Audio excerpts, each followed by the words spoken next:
ముఖ్యమంత్రి శ్రీ రేవంత్ రెడ్డి గారికి, గౌరవ ఉప ముఖ్యమంత్రి మిత్రులు, ఆత్మీయులు బట్టి విక్రమార్క గారికి, ఇతర దిగ్గజాలకి, ఆహ్వానితులకు, ప్రతి ఒక్కరికి నా హృదయపూర్వక నమస్కారాలు. తెలుగులో మాట్లాడడం కొంచెం చేంజ్ ఉంది కదా మీ చెవులకి.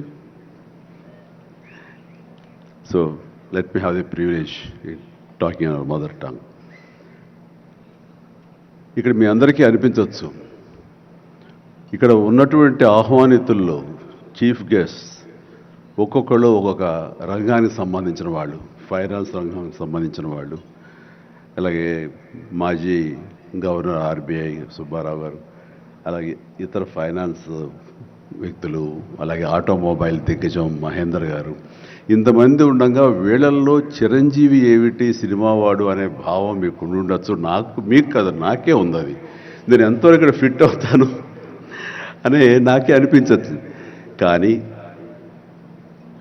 నా మీద ఎంతో గౌరవంతో ఒక సోదరుడుగా మన ముఖ్యమంత్రి గారు చిరంజీవి రావాలి అని నిన్న మన భట్టి విక్రమార్క గారిని, అలాగే IT and industrial minister Sridhar గారిని నా దగ్గరికి పంపించారు. సరిగ్గా వాళ్ళు వచ్చే సమయానికి ఏ పొజిషన్లో నాకు తెలుసా అండి, ఎవరో అమ్మాయితో డ్యాన్స్ వేస్తూ ఉన్నాను. చాలా ఇబ్బంది అనిపించింది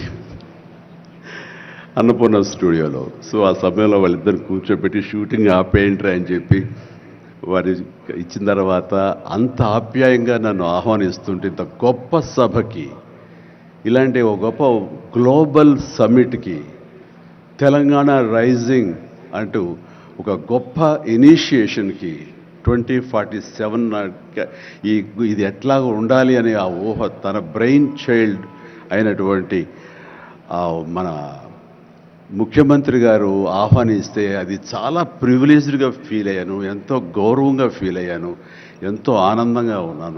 మీ అందరితో పాటు ఈరోజు ఇక్కడ నేను పార్టిసిపేట్ చేయడం అనేది నాకు దక్కిన గొప్ప అవకాశం, గొప్ప అదృష్టంగా నేను భావిస్తున్నాను. అయితే ఇక్కడ కేవలం చిరంజీవికి మాత్రమే ఇచ్చారు, అందుకే చిరంజీవిని ఆహ్వానించి అక్కడ కూర్చోబెట్టారు అని నేను అనుకోవటం లేదు.